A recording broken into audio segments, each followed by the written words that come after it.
ఒకప్పుడు దట్టమైన అడవిలో షేరు అనే గంభీరమైన సింహం నివసించేది. షేరు అడవికి రాజు. ఇతర జంతువులన్నీ అతనికి భయపడేవి. షేరు బలమైనవాడు, ధైర్యవంతుడు మరియు క్రూరమైనవాడు.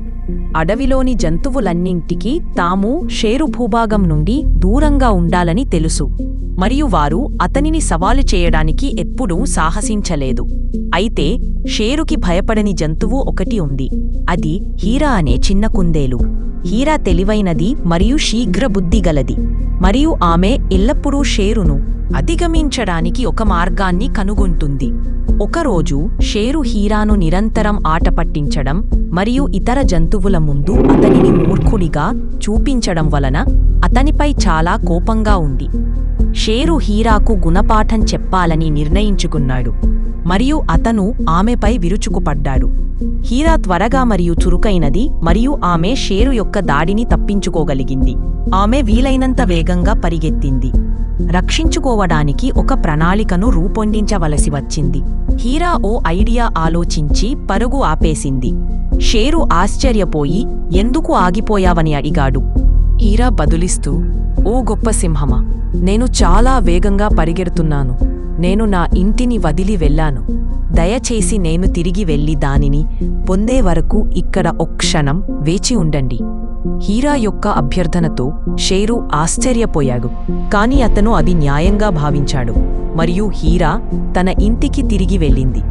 ఆమె త్వరగా తన బుర్రోలోకి ప్రవేశించి ఒక ప్రణాళికతో బయటకు వచ్చింది.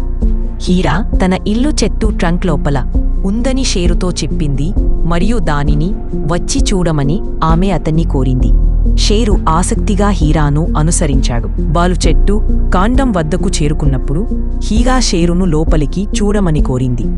షేరు తల లోపల పెట్టగానే హీరా పరుగు మరియు త్వరగా పారిపోయాడు. షేరు ఇరుకుపోయాడు, మరియు అతను తల కదపలేకపోయాడు. తాను హీరా వలలో పడ్డానని గ్రహించాడు. హీరా షేరును తిరిగి వెళ్ళింది. ధైర్య సాహసాలు కంటే మెదళ్ళు చాలా ముఖ్యమైనవి. మీరు బలంగా ఉండవచ్చు, కానీ మీకు జ్ఞానం లేదు. మీరు చిన్న మరి తెలివైన జీవి యొక్క శక్తిని ఎప్పుడూ తక్కువ అంచనా వేయకూడదు. షేరు తన తప్పును గ్రహించాడు, మరియు అతను హీరాకి క్షమాపణ చెప్పాడు.